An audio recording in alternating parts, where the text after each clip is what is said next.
The opinions expressed in the following program are those of the producer and not necessarily those of WKTV Community Media. Family-owned Faro's Pizza underwrites this episode of Grand Rapids Ghost Hunters podcast, newly opened at 901 Gazan Parkway, Southwest Wyoming, and available at 616-483-0002.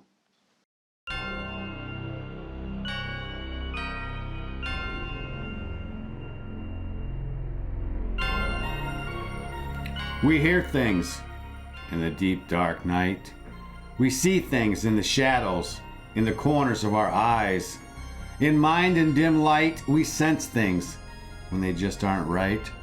Our dealings are not with human flesh and bone, but rather with an essence that defies even the basic laws of nature, like space and time. These elusive selves challenge our logical minds, forcing us to take faith in the unseen, the unsubstantiated. We cling to theory, statistical inevitability, and the imminent manifestation of mystery. Brought to you by WKTV, I'm one of your ghost hosts, Wayne Preston Curtis Thomas. Welcome to a very special episode of Grand Rapids Ghost Hunters podcast. As always, we ask that you please keep an open mind about things that you might not easily believe as we explore the mysterious. Once again, welcome to the show, my co-host. Hey everybody, I'm Brandon Jose of Jose History Productions YouTube channel, the YouTube home of the Grand Rapids Ghost Hunters podcast. We have a very special guest here tonight. He's actually from the Island of the Dead. Now, Yeats in The Stolen Child said, "Come away, O human child, to the waters and the wild, with fairy hand in hand." So Todd Clements moved to Fairy Island. Please welcome author, historian, you name it. He's got a long list of accolades. He's also operator of Haunts of Mackinac, Todd Clements. How are you? Anticipating all your stories. Oh, how many days do we have? I know. You know, I was kind of surprised. It's like there's 10 years in between the publishing of the two books. Yeah, about that. And I'm working on another one. All right. How's that coming? I like to tell stories I hate to write. Oh, yeah. So it's a matter of getting me to sit down, get on the computer, and just start typing. They're all up here, and they're on pieces of paper and research and all that and books and everything. But to get me to put it on paper, on digital, yeah, that's the twisting of my arm. So is it another Haunts of Mackinac then? Yep, it's Haunts of Mackinac 3. The working title is going to be the final chapter. Doesn't mean it'll be the last book, but it's the last in a trilogy of this style of book. We might do something different with it. Now, I like your book. Someone could buy your books and then use it for a road map if they were on the island, if they wanted to go to different locations, because you tell them exactly where those locations are. And not only that, you rate each location as far as how haunted it is, the frequency of haunts. You want to explain that a little bit, how that works? It was something I saw someone do a long time ago. I liked the idea of it, and it just sort of stuck with me. And the frequency of how often are people seeing this every day, every few weeks, every few years? What are they seeing? Are they experiencing a subtle footstep? Or are they seeing full-out apparitions or objects moving or to that extent? And so that's kind of the way I did it. It changes over time, which unfortunately, once it's printed, it's there. But some places have become more active. Some places become less active for construction or who knows why, but it can vary. So I kind of regret doing it to an extent, but I like doing it because it gives people an idea of places that might be more haunted than others. Yeah, and you kind of do, at least in the first book, it's kind of like Ghost Hunting 101. And I'd like to cover some of that stuff because it was a little bit different. We've had on recently, we had on Kat Tetson, and then we had on the Duchesnes from Kalamazoo. Yep. And so they look at it a little bit differently than you do as far as what you call your types of ghosts. Yeah, I found that the names have evolved since I was a kid, and it went from an imprint to a residual haunt, and that's one thing I know that changed from when I wrote the first book. I went on basically a lot of things that I learned over the years growing up, and it kind of sticks with you. And then when everybody starts saying residual instead of imprint, I'm like, okay, so it's residual. Oh, yeah. So, yeah, for residual, you had historic repeaters, and imprints, which I've changed mine to residual to historical because really it's usually some kind of historic event. It doesn't have to be an ancient historic event. No. But it is an event that happened in history. And then sentient would be your equivalent to intelligent, I'm assuming. Exactly. Yeah. Like I say, when I wrote the book, I was going off of books and things I'd learned growing up, and it kind of sticks with you. That's one thing too I've definitely noticed is a lot of terminologies for things definitely change a lot in the paranormal field. All of a sudden, like one becomes the fad of what to call it, and then all of a sudden everybody starts calling it that. Exactly. Yeah. When Ghost Hunters came out, it became residual haunts. Yeah. Before that, a lot of us called it historical repeaters or imprints, or where something does the same thing every single time without any effect by us. We can't change what happens. It's the same outcome. Do you think that's what you get mostly? Is that residual type on Mackinac Island? We have everything. Oh, yeah. I've come across one residual. I come across more active, like intelligent haunts than I've come across residuals. And then, do you carry equipment with you, or do people that go on the tour, do they carry ghost hunting equipment? Not every single tour, but yeah, we have plenty of people bring all kinds of toys. When we do some of the ghost hunting, I've seen people bring things. I'm just like, what does that do? You never know. You're going to get something new. Somebody built it in their garage. Oh, okay. Yeah. I imagine. So, but do they bring stuff that has a lot of bells and whistles? Are they like going off as they're walking through the tour? Yeah, it goes off during the tour, and the tour goes about an hour and a half.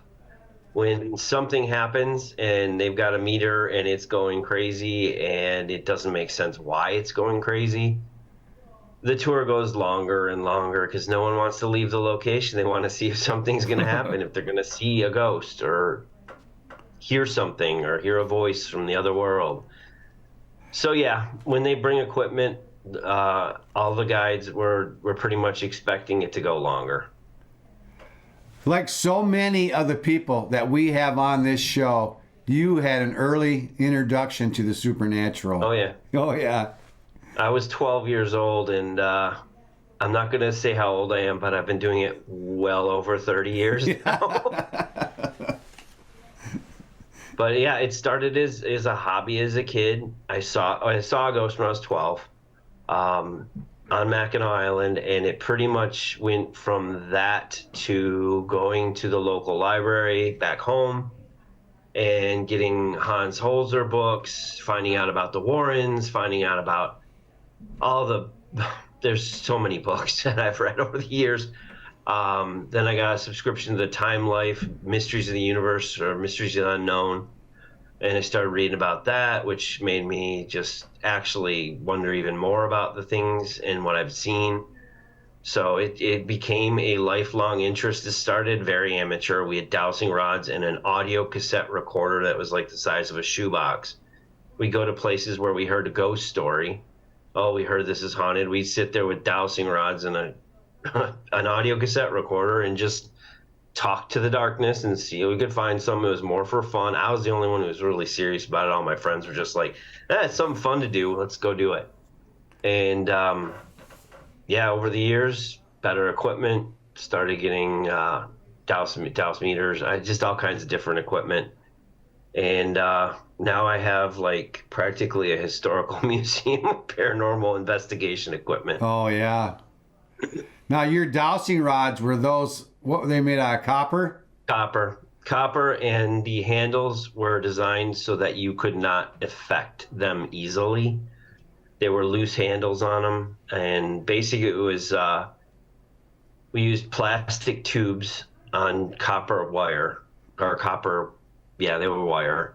And so you couldn't turn them with your fingertips. You could lean them up and down and possibly affect it, but you couldn't turn anything with your fingertips. Like I know you can do that with some dowsing rods. Yeah. My grandfather would use willow branch Oh, yeah. for Yeah. dowsing.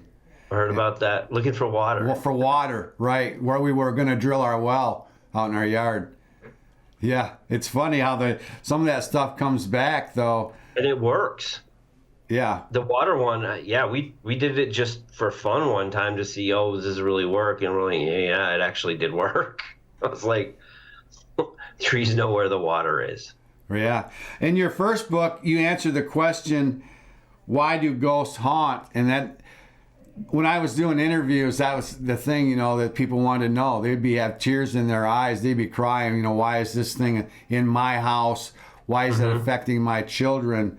So you have a list of 5 reasons. Doesn't know it's dead, number 1. Mm-hmm.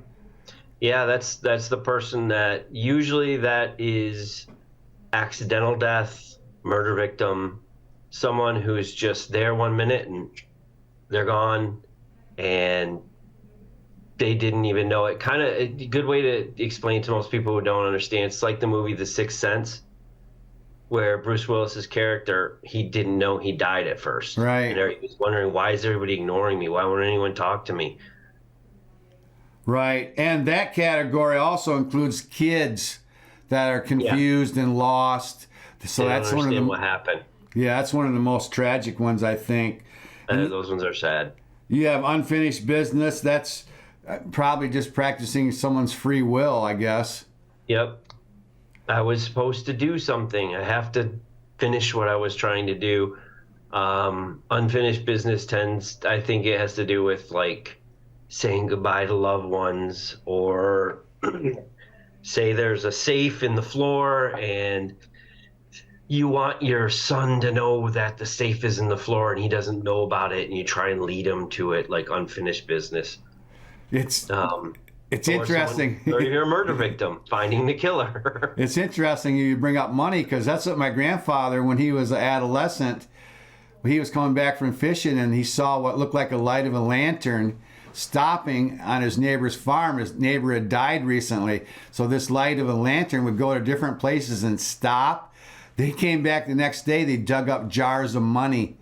Yeah. Every place where that light stopped, and so then they got a portion of that loot.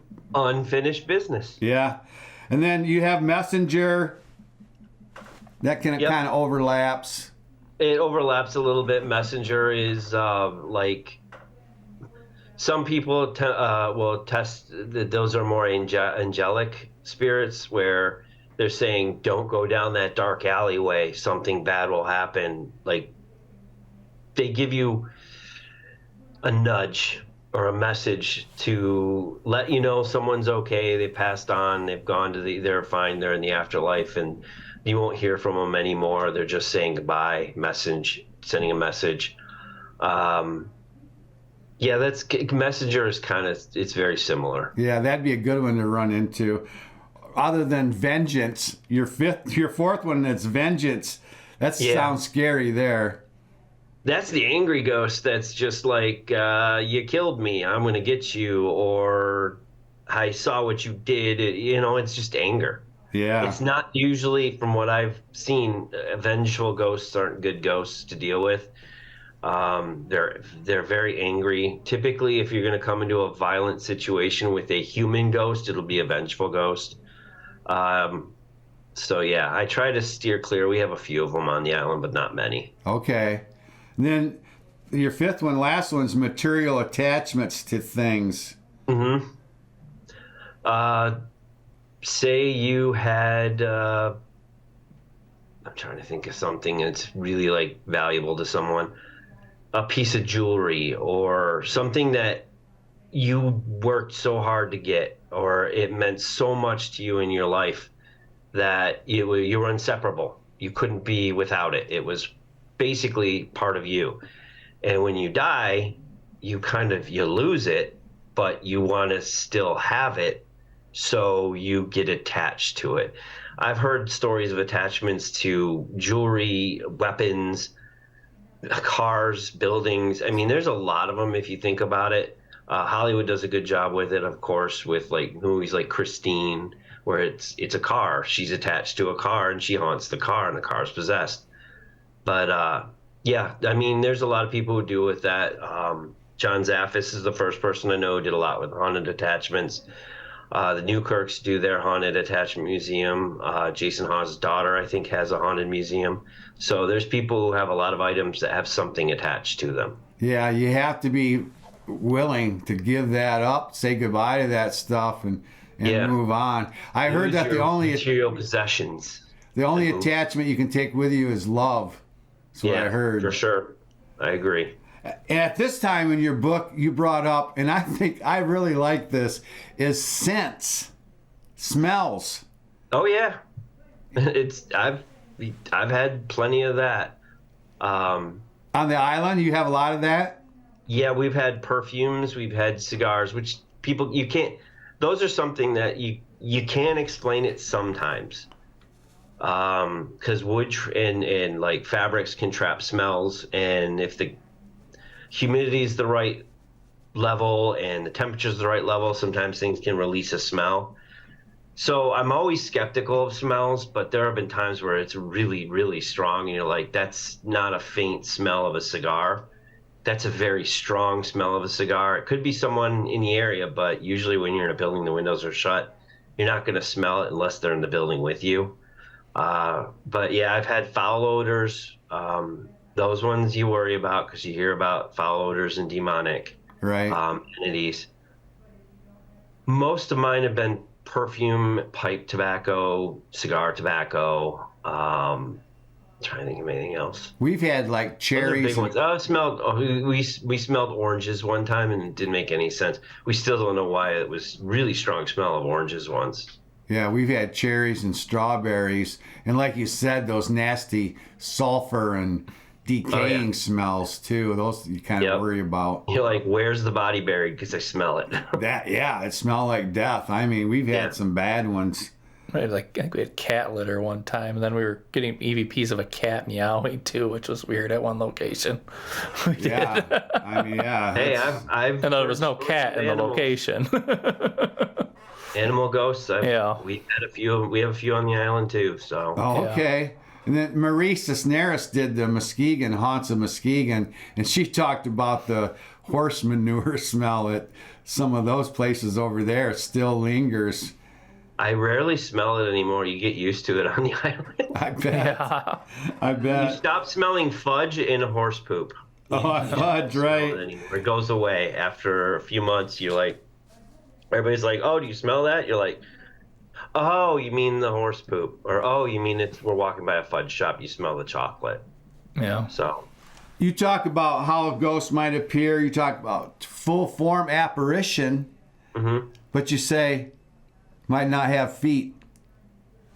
Yeah, it's a theory, but I believe ghosts have a lot to do with memory of who you were. And most people, when they think of who they are, it's usually like what you're seeing right now, chest to the head. And then it gets less and less. You think less of your waist or your legs or your feet.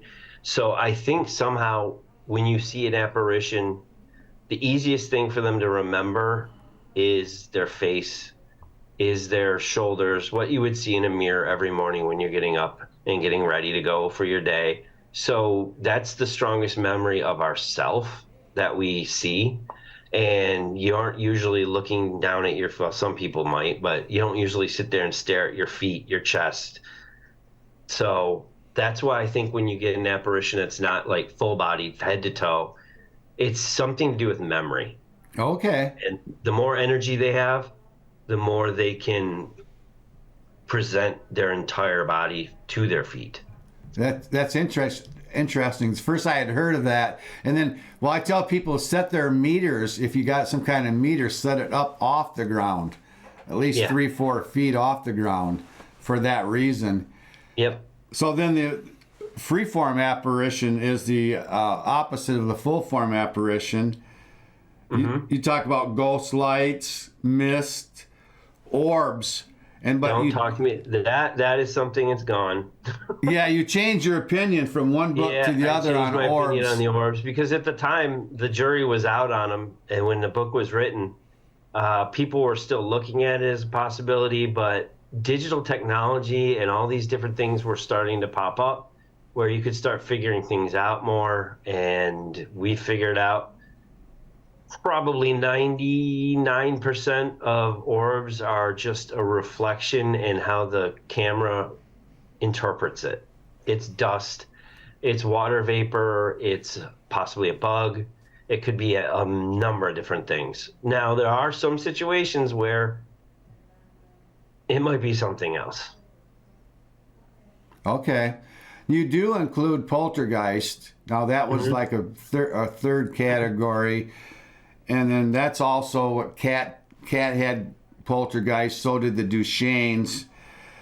But what about shadow people, shadow beings? Does that show up then under your free form apparitions?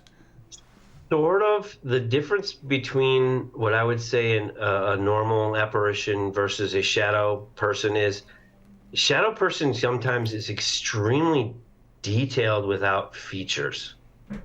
It's like looking at a person, they can turn to their side. You'll see their silhouette. You'll see their nose. There's a mouth. There's clothing of some sort on them.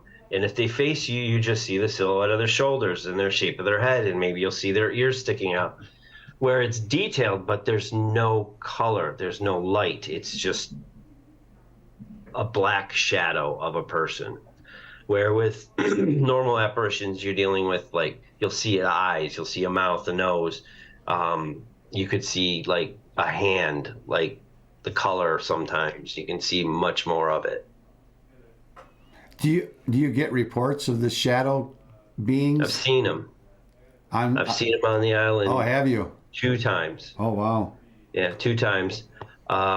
We have photos of one shadow person that's in the same place, and 2 different photos that were taken probably 7 or 8 years apart, maybe more. And it's a similar shape, maybe 4 feet away from where it was taken the other time. And that's at Mission Point in the theater. And it's the same thing, but it's years apart. It's moved just a little bit. It's the same shape, and it's a black shadow, black mass. Wow. I don't remember reading about that in your books. Might be in the 3rd one. Okay, all right. Brandon and I both have. We saw him we were on an investigation in the soundstage at Mission Point, and we were watching shadows. 2 of them. They were probably 75 feet away from us, maybe a little bit more. But we could see them going back and forth in this faint light that was coming off like an emergency exit sign. So you could just barely see. But you could see what looked like people walking back and forth. And every time we put our flashlights over there, there's nobody over there. There's nothing there. So we couldn't figure that out. And that was the one time we saw them without a camera. We saw them with our own eyes, and we didn't get a picture of them. Nothing turned out in the photos we were taking. But there's probably 8 of us that saw that, maybe 9. And the one at the theater was no one saw it, and it showed up in pictures. All right. Yeah, we'll be looking forward to the 3rd book. Brandon has both of your books. Of course, I do too right here. And then I like you between the two books, you said out with the old, in with the new. That's when you had the new theory on Yep. orbs. And it'll probably happen again. Yeah, that's what I was wondering. But you had also, you talked about the geological location and Yep. electromagnetic fields on Mackinac Island. Yeah, Mackinac Island is pretty much, you hear about all the formations, Our Truck, Devil's Kitchen, Sugarloaf, all the big bluffs, the caves. It's all limestone. It's in limestone all over the place, and it wears away with time and erosion. But the island is primarily brecciated limestone. There's quartz, and there's a lot of research into the quartz and the limestone with how it works with electricity. I heard someone was working on a crystalline quartz computer memory stick that could hold every movie ever made in a piece of crystal the size of a postage stamp. So there's something to do with crystal and limestone, either transmitting energy or storing energy, storing memory, storing something. Yeah, And the island is pretty much made of it. perfect storm. Yeah. It's like a It's, giant EMF pump. yeah, that's what. And we also have the currents around the island. Right. It's the Straits of Mackinac, so it's constantly moving at pretty good speed. People have been caught in the current, and we always tell people, if you're going to take a kayak out, don't go far, because you could wind up in the middle of Lake Huron. And the current just will grab a hold of your boat and just drag you all the way out, and you're fighting the current to get back. And if you have a cell phone signal, you'll be okay. But if you don't, you might be in trouble. And there's actually a story of two guys in a rowboat that got caught in the current, and I think 2 weeks later they found the boat and they were both dead. Oh wow. Yeah, I could see that happening. You give some tips in the books, and you talk about it, how it's tedious work. It's not glamorous work. No. Yeah, I love to research, and I have just that's my other hobby. My one hobby is obviously, well, it's not a hobby anymore. It's become a career, but ghost hunting. But researching is something I love to get. I never heard that before, and find it and go, wow, I found it. It's true. This is the real thing. And finding things like we found identities to, well, you never know for sure, but identities to some of our ghosts, just doing research going through death certificates and obviously old newspapers, and you find stories and you're like, okay, this makes sense. It's like puzzle pieces. I love solving puzzles. So. One of the stories that got quoted incorrectly, or maybe you even changed your opinion on this at some point, was the drowning pool. Yeah, that was it was an incorrect quote. I told the whole story, but before I tell the story of the drowning pool, I always tell people we don't have any proof of this. It's a legend, but everybody's like, well, let us know. We want to know about the story. Tell us about the drowning pool. So I'm like, I tell them the story, and they forget or don't write down that I said, this is a legend. We don't have any proof of the full story, but I always say, you want to know how legends are born? The drowning pool, we found out how the legend is born. It was not our story. It was a carriage drivers that used to tell the story. They still do actually tell the story, we found out. But that's where we originally heard it, was through the carriage drivers. And we thought it was such a cool story that we started telling people, but we tell them it's a legend. We don't have any proof. But of course, me wanting to do research, being a researcher, I was like, okay, where's this coming from? And is it true or is it not? So I did a lot of research. There were no stories of witches on Mackinac Island. So that part I knew wasn't true. However, there were brothels. We know that's true. We don't know if there's no record of them ever trying any of the prostitutes at the brothels. But we do know there were brothels there, particularly late 1700s through mid 1800s is when we think they were the biggest. When this fort was in full action and the fur trade was going crazy because you had a lot of lonely guys. They'd come to Mackinac Island, they'd get paid a lot of money for their fur, and then they would want some company. So there was some truth to that part of the story. We're like, okay, yeah, we know there were brothels. Something could have happened where some of the prostitutes got in trouble with some of the wives, or who knows what, but there's no record of that. And then we did find a record in the University of Michigan in Flint's library. It's the only record I've ever seen of any of this. And it was in a book, big book on the Great Lakes, and a historical Great Lakes book. And there is 2 paragraphs that talk about St. Ignace and a Native American woman who was accused and convicted of prostitution when the French were in charge of St. Ignace, and her sentence was carried out to the fullest extent of the law. So it didn't say what they did. So I went and looked around the years that this took place and what would be the sentence for prostitution, especially with a Native American, because it was a different time. They were considered savage in a different culture, and they didn't necessarily mesh with the French or the British or the Americans all the time. So what would they do? And it said execution was the sentence for prostitution under French law about that time. So we do know that there was a prostitute that was executed. We do know there were prostitutes on the island. The prostitute that was in St. Ignace, we know, was most likely executed. We don't have any record of that from Mackinac Island. But then we're like, okay, so she's Native American. She could be mysterious, sort of witchy, but not really a witch to the way we think of a witch, more like someone who has Native American customs, which are different from the French customs, so they would consider her a savage or a witch. So we think that's where it was born. We think that that was the story that started the drowning pool, sort of, was that story of a Native American prostitute being executed. And we're thinking, how would they execute her? Back then, bullets weren't cheap. Building a gallows was time consuming, and you had to have lumber, and it wasn't so easy. You couldn't run to a Home Depot.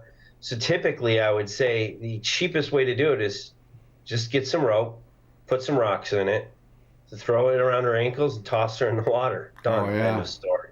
So that's where we think the drowning part came from. And of course, brothels. And again, it's a legend, Right. and I think that's how the legend was born. Was you mix all these different things together. Plus, we do know there's paranormal activity at the drowning pool. We've seen it ourselves. It's not like witches. If you sit near the edge of this body of water long enough at night, you'll hear what sounds like somebody walking through this. It's gravel, and you'll hear like footsteps coming towards you in the gravel. You'll see strange movement on the water surface. Sometimes you'll see the reeds on the other side, like somebody's walking through them, but there's no one there. So I have a friend on the island whose mom's told us about a story of someone who in the 1980s was out partying around the drowning pool, which is not its real name. It's actually doesn't have a real name. But there was a bunch of college students partying and drinking and having a good time, and this one guy went in the water, and he went under, and nobody noticed, and he didn't ever come back up alive. Well, he died in the water. He drowned. So we think that might be the ghost at the drowning pool. Oh. And the legend, and you mix it all together, and you have witches seeking revenge. Right. But So that's how a legend's born. you brought up brothels, and brothels are famously reported to be haunted. You know, that tortured life, white slavery, they called it. That tortured life just led to unrest in the afterlife. So I could see that happening. Now, Fairy Island and Wishing Spring. We need to talk about that. Was that in a book? Or no, let's go to Dwarf Fairies first. Was that in the number one book? Yep, that's the first book. Basically, the dwarf fairy. Yeah, they're fairies. Little dancing people. Little dancing people is kind of what the. I talked to a Native American who was like an elder wise man. He was a medicine man, but he wasn't. I mean, it's modern times. They don't do it as much as they used to, but he was like a historian for a tribe, and he told me they called them the Patawata Janini. everybody messes up how it's said. It's a lot of letters that don't fit together, and it looks like Potawatomi, which he said translates to little dancing lights, little dancing people, little dancing fairies, more or less. Now, I think a fairy's small already. Now, if it's a dwarf fairy, does that make it even smaller yet? No, I think it's just a bad translation. The fairy lights are usually about the size. The smallest I've heard of is a large softball. The largest I've seen or heard of is about the size like a medicine ball, really big, bigger than a basketball. So then another chapter Excuse me. is giant fairies. The giant fairies, the giant fairies, again, it's legend. But there's rock formations on the island that lead you to believe that the legends had some sort of truth to them. There was a time before man didn't exist, and giants roamed the land, including Mackinac Island. And there was a time where the Geechee Manitou, the great god of the Native American, came and said, it's time for man. It's man's time. And you have to leave, or I will turn you to stone. So a bunch of them decided they didn't want to leave, and they tried to hide in the crack of the island at different places. And wherever they were hiding, when the Geechee Manitou said it's time for man and slammed his hand in the water, I don't know what he did. And they all turned to stones. Giant boulders, rocks. The Arch Rock is supposedly a gateway to the island. Sugarloaf was a wigwam. There's supposedly four fingers clinging to the edge of the crack of the island, which is the four fingers of one of the giants who was trying to hide in the crack of the island.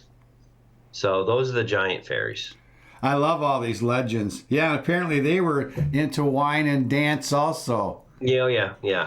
But then, now there's the sleeping turtle god, and if you drink the magic water, you can be immortal.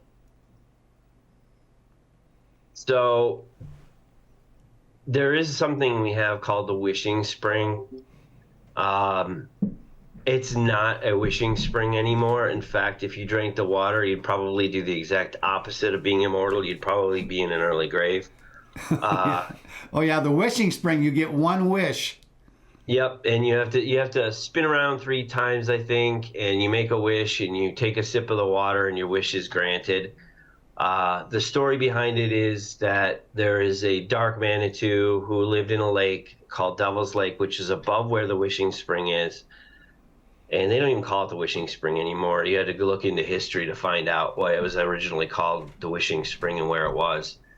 And when the dark Manitou, evil entity, he took a woman in the water and kidnapped her, and there's a long story behind that Native American legend. But the water eventually dried up, and there's still a trickle of this water that comes down near Devil's Kitchen, and that was where the wishing spring was. It's still a spring, but it's not so much a wishing spring. Now the water is apparently cursed, and if you touch the water, you'll be cursed. Yeah, cursed because of the wars and stuff. Now, does anyone ever try to lift that curse? Haven't heard anyone try and do it. But I do know that there's another legend on the island. It's a place called Friendship Altar, which is probably one of the least visited rock formations on the island. It's pretty far from town. It's in a weird spot, and it's not that impressive. But that is supposedly where mankind learned how to make agriculture, weapons, technology. We learned all these things long, long ago. And when we started using bow and arrows, instead of using them for hunting, they started using them for war. The great teacher that would come to Friendship Altar and tell everyone how to do everything said, I'm not coming back until all wars and murders stop. It's interesting because there is another Fountain of Youth legend in Florida, in St. Augustine. I've been there. Oh, have you? Yep. I mean, I would think that would be a great attraction. I mean, everybody's looking for the Fountain of Youth. It draws a lot of people.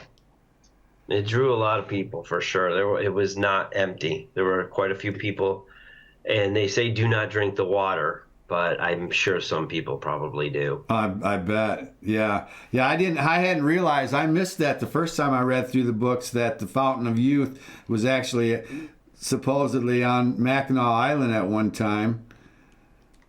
Now, you tell a story about a penguin that disappears. It's funny you mentioned it because I brought him out. He was peeking earlier. Oh, nice. There he is. That is the penguin. He's not very big, kind of cute. Yeah. There's the penguin. This penguin's been places we haven't. Apparently. Put him on my shoulder or something there.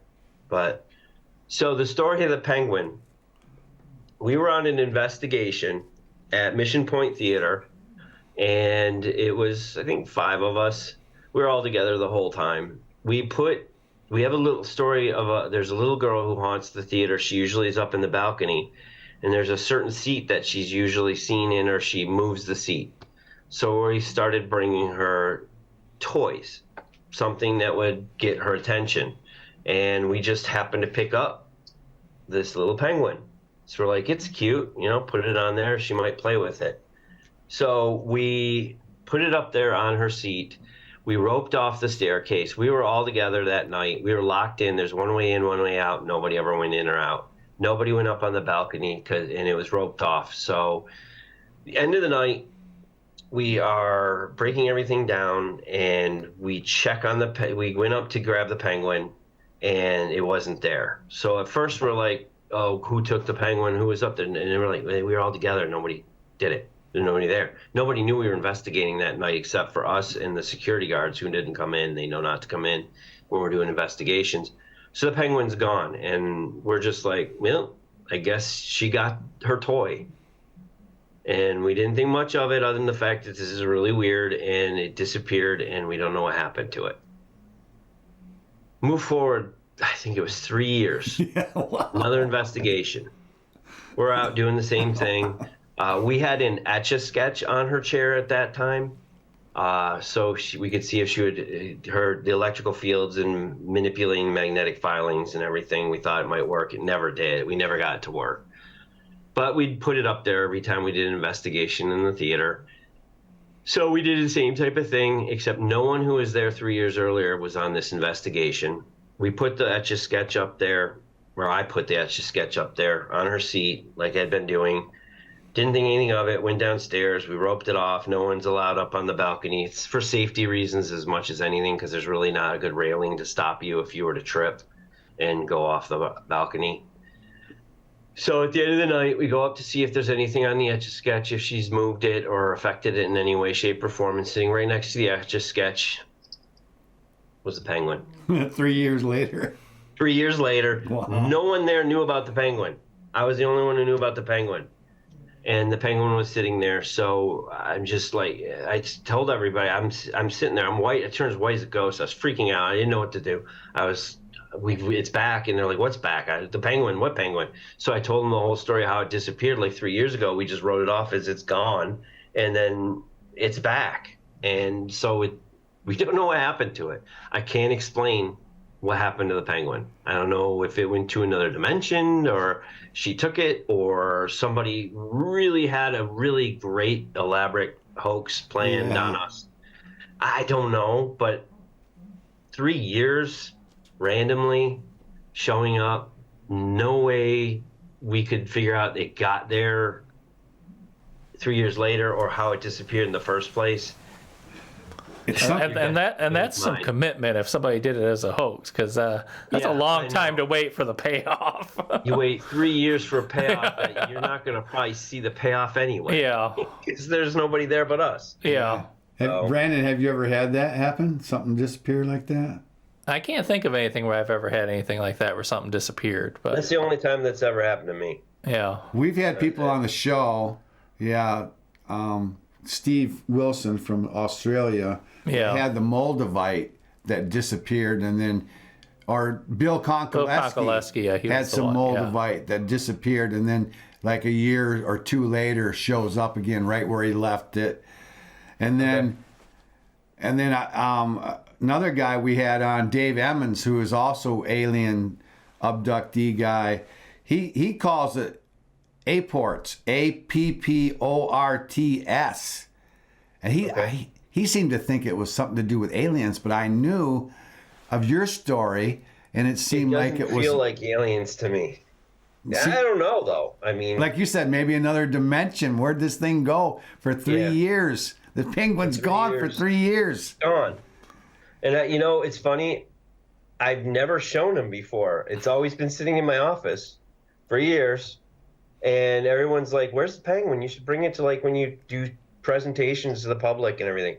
So I was gonna bring it to Paracon this year. Completely forgot him. So I'm doing a Strange Escapes with Amy Bruni in a week and a half to a week, and I'm bringing it. I got to remember to bring it because I'm going to talk about it because we'll be in the theater when I do it. Okay, yeah. Why don't we talk about some engagements that you've been on, and we can go ahead and go into upcoming for you too. Sure. Brendan, did you go to anything tonight this year? No. Did you just go to Bigfoot training? I didn't even get to make it up there to that this year. Oh, okay. Getting married in October, so things have been kind of chaotic and busy this year, this fall. Anything. So yeah, I've just been doing the presentations. That's pretty much about it. Yeah, but so you did some Paracons? Yep, I do Paracon every year. We've done it every year. It's been going since the beginning. We did Little Traverse Bay in the spring. Those are the times where I go and present. And Amy's coming up next week, so we do a lot with their group. It's fun. It's a good time. I highly recommend it. Which group is that? Not just ghost hunting. Amy Bruni does Strange Escapes. She does it's like paranormal travel, where you go ghost hunting, you go on ghost tours. Usually there's some sort of a costume or masquerade party, and she has a bunch of speakers in the field, and it's fun. It's a lot of fun. Oh, yeah. And the other thing that's going on is I guess I can let the cat out of the bag because it's less than a week away. But Grand Hotel has me coming in and doing a presentation for about 600 people. And Grand Hotel has been we don't have ghosts, we don't believe in ghosts, ghosts don't exist. Oh, yeah. And we don't talk about the ghost stories here. So I'm the first person who gets to go there and actually talk about stories. Yeah, that's Which pretty is cool. kind of it's nerve-wracking. I mean, but they signed me up for a series of lectures for ghost stories. Attitudes changing slowly. Yep. Have you been hoaxed before? You brought hoaxes up. Yeah, it's usually pretty. I'm very, like I said, skeptical about so many things, and I always find out the answers to things. We had one person who was hoaxing us with a car remote in those like little key fob. We caught him. We figured out what was going on, and we looked at him and we said, "Really? Seriously? Why?" It's interesting. I was having fun. I'm like, yeah, but we're trying to find out like real answers to real questions from someone who can't speak, and you're answering for them. Yeah. Because every time he hit his remote, we could get the meters to go off, K2 meters and mel meters. They would get the signal. And he was answering yes and no questions with a key remote. Okay. So And we've been hoaxed. And then we've had times where we've come up with answers to things that you would never expect. We had a guy who he was setting off the meters, all of our meters, all different meters, all electrical meters. He was like lit up, and we're like, I've never been able to get that strong of a charge off a human being. Oh, wow. I've seen little ones, but he was he was not as strong as a cell phone, but about as strong as maybe almost as strong as a key remote. wow. And I'm like, you got a cell phone on you? No, here, take it. He gave us everything. He took the keys out of his pocket. He didn't have a remote on it. And he's like, I have nothing on me. And we're like, it's still going off. And he goes, do you think a pacemaker would set it off? Yeah. So a pacemaker sets off electrical equipment or counseling equipment. Yeah. We figured that out that night, and that's why he was like a hot box of electricity, because he had a pacemaker, and you couldn't see it. He couldn't pull it out of his pocket, of course, but it was there, and it's generating a charge, and it was setting off the meter. That's funny. Yeah. That's a good thing to know, though, too. I've seen people put off a charge, and we've even measured a charge on cremated ashes. Okay. Yeah. I mean, everything is energy. And then I like in your book, you talk about how you can take a K2 EMF meter, ask yes and no questions, and then get that thing to light up once for yes, twice for no, or whatever. And just hope someone doesn't have a key remote in their pocket. Yeah. So, upcoming, you got that out of the way already? Upcoming places that you're going to for more lectures? Well, I'll be doing the Grand Hotel thing. I don't know who it's open to generally. They just told me it'll be 400 to 600 people each time I do it.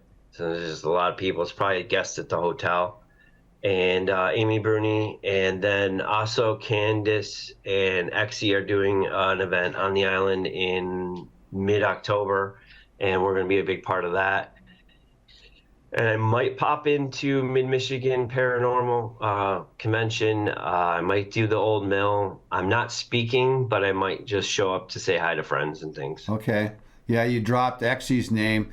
We love her here on this show. Everywhere she goes, there's stuff happening. Oh, yeah, I know. I can't wait to get her up to the island, because, I mean, I'm just going to be like, I'm sorry you're not going to sleep, and you're going to have a lot of people talking to you. That's true. Yeah. There's a lot going on. Every time we bring someone to the island who's sensitive, they're just like, oh, they won't shut up. Yeah. Yeah, I'd like to hang out with Exie. I wore my hat. Now, it says Mackinac City, right? City. Now, there's a difference in pronunciation between the city and the island? It's both pronounced Mackinac, but they're spelled differently. Yep. And that actually is the French spelling of Mackinac ends with a C. The British or English ends with a W. And the French had the Upper Peninsula when I guess it was named, and the British had the Lower Peninsula. So they took the W, they took the C, and it stayed. So anything from the bridge north is with a C, and everything from south of the bridge is with a W. Okay. I'm glad we cleared that up. I knew it was something like that. I drew this map or whatever drawing of the island, and I never realized how much the island looks like a head of a turtle. Yeah. With the mouth where the bay is and stuff.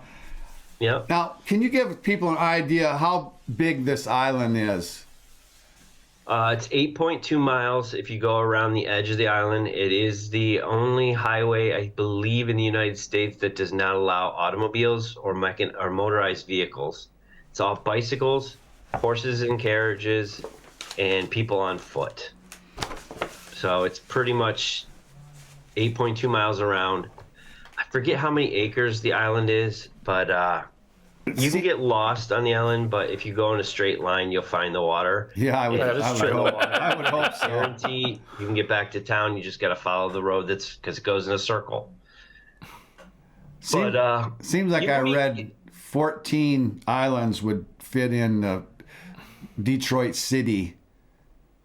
Yeah, it's not big. It's big, but it's not so big that it's unbelievable. I've walked around the island. It's a long walk. And 8 hours? How long did it take you? 8 hours walking around? We stopped on the way. It was when the highway around the island, they got some really bad wave storms, and it took out some of the road really bad. Threw boulders all over the place. You never imagine how powerful waves can be until you actually see what they've done. And so they were doing construction to fix everything around the island, and they had it all, like, it was 2 summers ago. Yes, 2 summers ago. So they had the freeway. The road around the island was closed. You couldn't go on it. You were supposed to walk on it, bike on it. So all the tourists had to go to these cones and blockades and then turn around and head back to town. So you could get to British Landing on one direction, and you could get just past Arch Rock on the other, because everything between British Landing and Arch Rock, there isn't a whole lot other than woods and forests and the shoreline. There isn't a whole lot for tourists to see. So they closed that area. And that was when we walked around the island. We knew someone who lived in the area that was closed that you weren't supposed to go. We got stopped probably 4 times by construction workers. Hey, you're not supposed to be back here. And we're just like, oh, we're going to see Candy. She lives back up there. Oh, okay. Does she know you're coming? Oh, yeah, sure. So we just used it as an excuse to go around the island when no one was there, so we could see the damage. The roads washed out. There's boulders everywhere, things the tourists didn't get to see. And we stopped by her house, said hi. She was feeding her horses. We said bye. We kept going, just so we were kind of telling the truth. And the funny thing is when we finished going around the island, got to British Landing where it was closed off, they stopped us when we were leaving the area you weren't supposed to go to say, you're not supposed to be here. We go, I know, we're leaving. Yeah. You think they'll ever go to electric vehicles? No, I do know there's electric bikes, but they have to be a class 1, which is a pedal assist bike, and you have to have a medical reason to use it. However, there are a lot of them on the island, and I don't think that everybody who has them has a medical reason. Oh. It's just kind of, it's happening. What about police? So electric bikes are probably going to be a thing, but I think they're going to limit them to pedal assist only. Oh, yeah. Police and fire department, what do they do? Oh, yeah, you have fire truck, ambulance. Okay. All right. A few police cars. The state park has a few like 1 or 2 pickup trucks on the island. I've ridden in one of the pickup trucks, and I got to drive one of the pickup trucks for like 100 yards. Just because I got to drive a car on Mackinac Island. Okay. Now, your 2 books, Haunts of Mackinac, this one's the second one, the next chapter, more ghost stories and legends and tragic tales of Mackinac. And the first one's Haunts of Mackinac, legends and tragic tales, right? Right. And then explain how the tour works so everyone understands, and if there are still openings so they can come up and go on your Haunts of Mackinac tour. Tonight, you're not going. We're sold out. Yeah, I bet. It happens. It's getting close to Halloween. We sell out a lot of nights. We run the tour from early May to late October. This year, our last tour is October 28th. That night usually sells out, and people come in costume because it's the big island Halloween costume party. There's trick-or-treating, and we do everything you would normally do on Halloween, but we do it a few days earlier because all the hotels close down the next day and most tourists sleep. So we have the tour running right now, Thursday, Friday, Saturday, Sunday, and Monday nights. We close on Tuesdays and Wednesdays. We're shorthanded. We need tour guides. We run a 9 o'clock tour. You have to stay on the island this time of year in order to go on the tour because the last ferry, I think, is at 6 p.m. And a ghost tour is not that much fun if it's not dark. So that's why we do it at night. Just we ghost hunt at night too, and we go ghost touring at night. And you can get tickets at hauntsofmackinac.com. The book's available on Amazon. They sell plenty of them, trust me. And if you want an autographed copy, you got to go to the island because all the copies on the island, I autograph them, and I do autograph all of them. Yeah, my books are autographed because I ran into you over there at the Ghost Coast convention there that the Joneses put on. Now, I got the final thought, and then I'd like Brandon to weigh in on this also. Real magic in your life, like where is it coming from? Now, I'm going to start with Brandon on that one. Where's the magic coming from in your life right now? Mine would be probably that I'm getting married, so I'd probably put it there. I set him up for this. Yeah. I knew he was going to get brownie points for this. Yeah, he's got some real magic in his life right now. That's a good answer, Brandon. Yeah. Todd, how about you? You got real magic in your life? My family's happy and we're healthy, and everybody's good. That for me is the greatest thing that can happen. You live on a magical island. I'm wondering, do you wait till for a thunderstorm and then think, hey, this might be a good night to go out and see if the Native Americans are restless? I will admit we've done investigations in thunderstorms, and activity does tend to kick up a bit on a thunderstorm night. Sure. Now, there's been magic. I mean, there's magic. I think for me, music has been magical in my life. And there's magic in the medical field all the time. Our Lady of Lourdes in 2008, the 70th miracle was recorded and accepted by the Catholic Church. So I really think it's around us. The thing about magic is it happens so fast. Usually we don't really see it happening, but it's there all the time. And like you said, just don't see it. Yep, it's in your family and the love of your family. Brandon getting married, he's surrounded by it. I have a loving wife, surrounded by magic. So it's the inspirational thought, and then the show's over. An inspirational thought comes from a comic writer, Christopher Moore, and he writes, "Children see magic because they look for it." So don't stop looking for the magic. It's out there. Appreciate your time, Todd Clements. Thank you for having me. Thank you. Peace out. Take care. See ya.